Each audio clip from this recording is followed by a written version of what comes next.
Hello दोस्तों, कैसे हैं आप सब। उम्मीद करते हैं आप लोग काफ़ी अच्छे होंगे, स्वस्थ होंगे, मस्त होंगे और वीडियो भी देख रहे होंगे। आपकी तैयारी भी बेहतर चल रही होगी।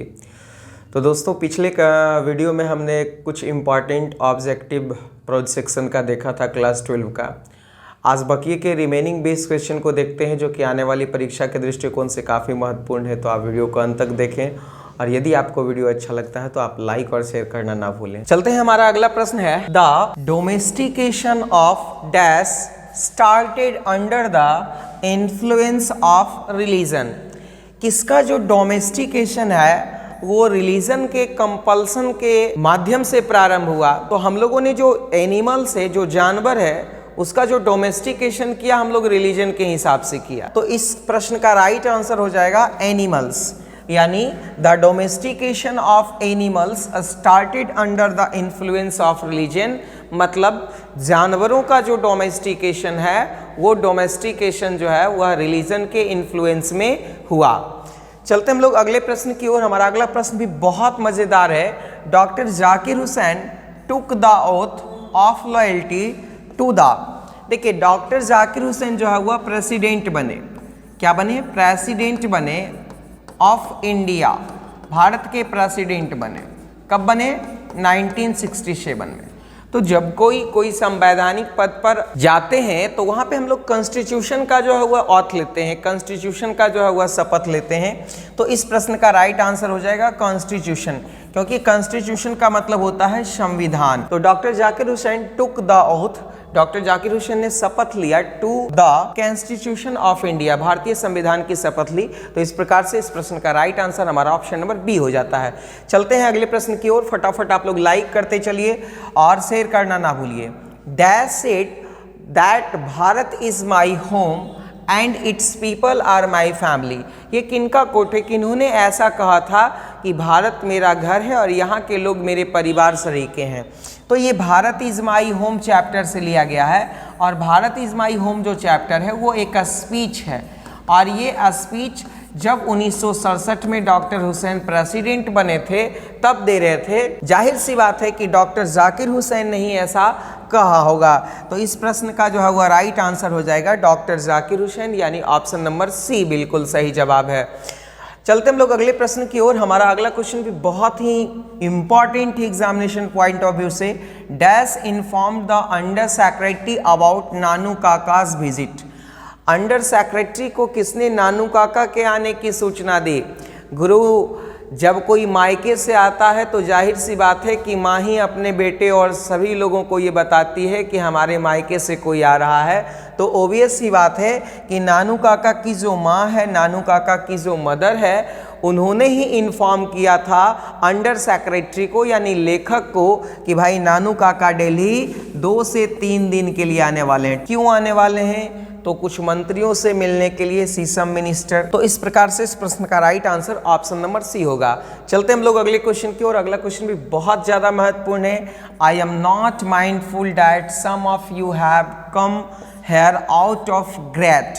ये जो लाइन है ना, सबसे पहले ये जान लेते हैं कहाँ से लिया गया। आई हैव अ ड्रीम से लिया गया, जिसमें मार्टिन लूथर किंग जूनियर जो होते हैं वो स्पीच दे रहे होते हैं। वहीं ये बात लोगों को जो है वो एड्रेस करते हुए बोलते हैं कि मैं इस बात को मानता हूं कि आप लोग में से बहुत सारे लोग जो है वह ग्रेट ट्रायल्स एंड ट्रैवलेशंस, अलग अलग जो है वह जाति, जनजाति और समूहों से आए होंगे।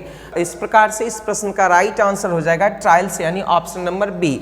चलते हम लोग अगले प्रश्न की ओर। हमारा अगला क्वेश्चन है सिविलाइजेशन टाउट अस। सभ्यता ने हमें क्या सिखाया है? सिविलाइजेशन टाउट अस, तो सभ्यता हमें ये बताता है कि हम लोगों को एक दूसरे के प्रति फ्रेंडली होना चाहिए, एक दूसरे के प्रति दोस्ताना का भाव रखना चाहिए।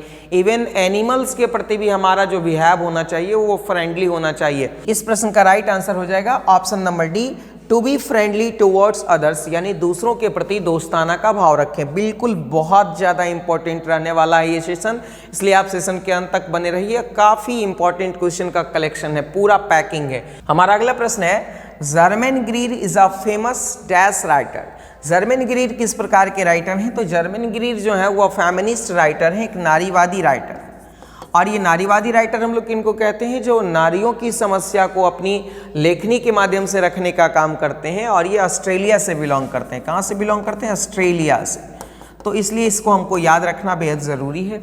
इस प्रश्न का राइट आंसर हो जाएगा ऑप्शन नंबर ए। चलते हम लोग अगले क्वेश्चन की ओर। हमारा अगला क्वेश्चन कहता है वेंजईज फादर वाज अ लोकल। वेंजई को जो पिता है, सबसे पहले ये जान लेते हैं कि वेंजई किस चैप्टर का चीफ कैरेक्टर है। तो वेंजई जो है वह द अर्थ जो कहानी है, इस कहानी का चीफ कैरेक्टर है।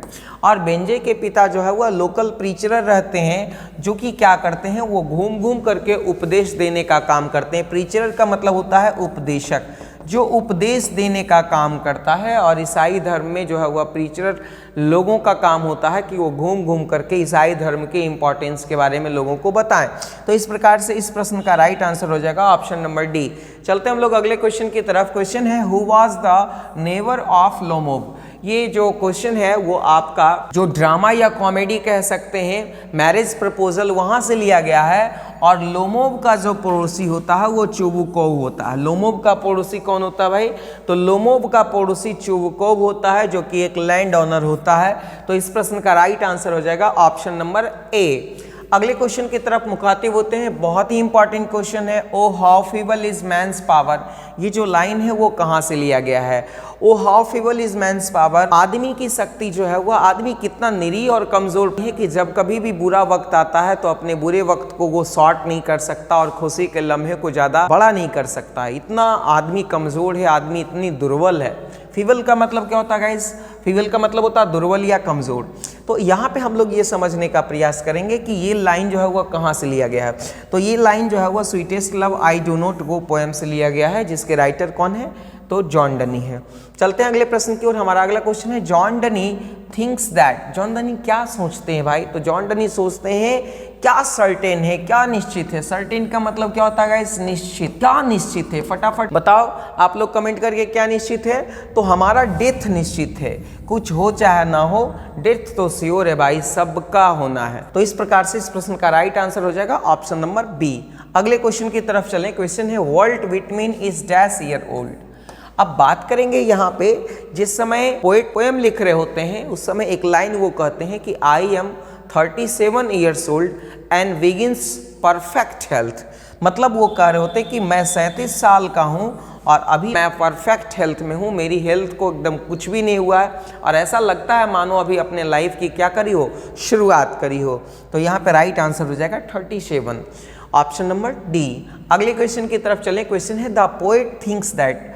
कभी सोचते हैं कि that is not ever lasting. यहाँ पे किसकी बात की जा रही है? ये जो क्वेश्चन है वो किस चैप्टर का कंसेप्ट है वो मैं बता देता हूँ आपको। पोएट सोचते हैं कि ब्यूटी कितना भी रेयर क्यों ना हो, वो भाई एवर लास्टिंग नहीं होता है, वो समाप्त होता है।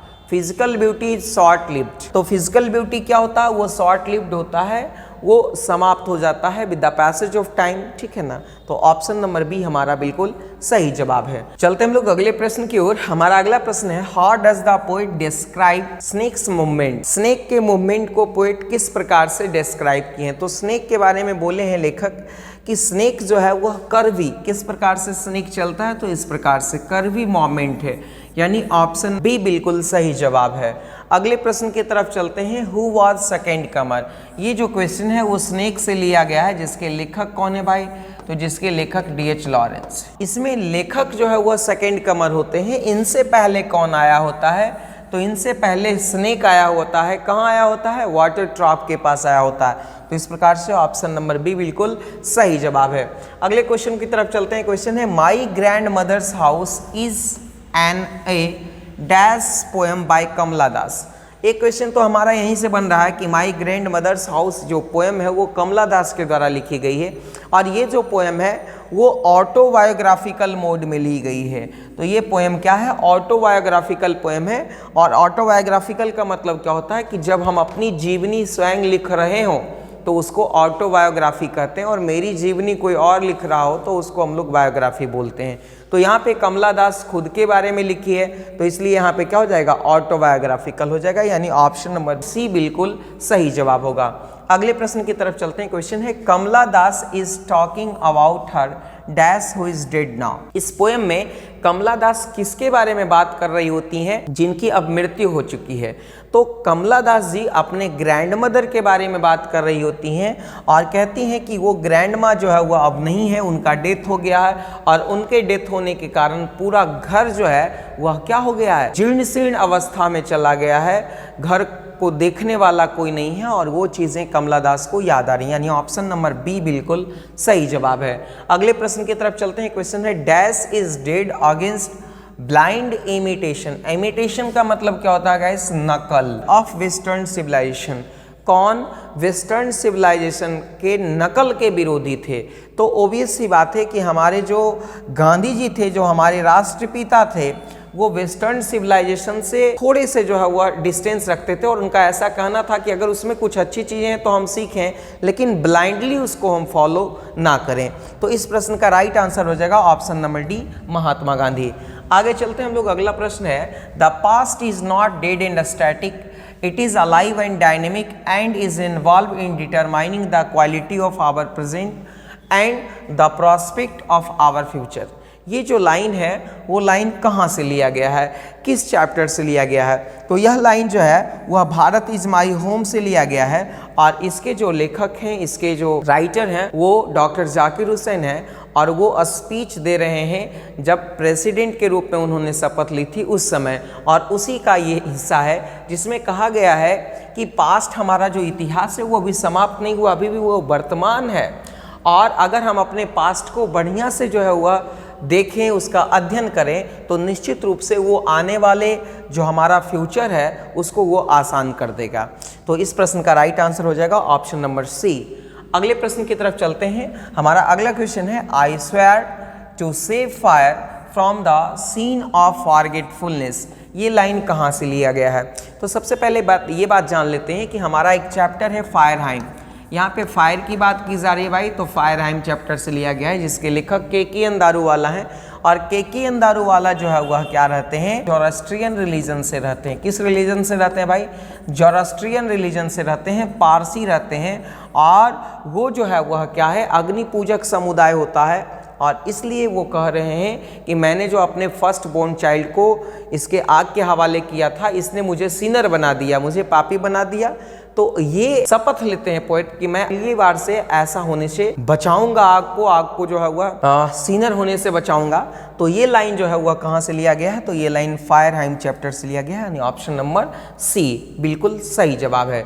तो दोस्तों उम्मीद करते हैं कि आपको ये वीडियो काफ़ी अच्छा लगा होगा और यदि ये वीडियो अच्छा लगा है तो लाइक और शेयर करना ना भूलें। अगले सेशन में फिर आपसे मुखातिब होंगे, तब तक अपना ख्याल रखिए। धन्यवाद।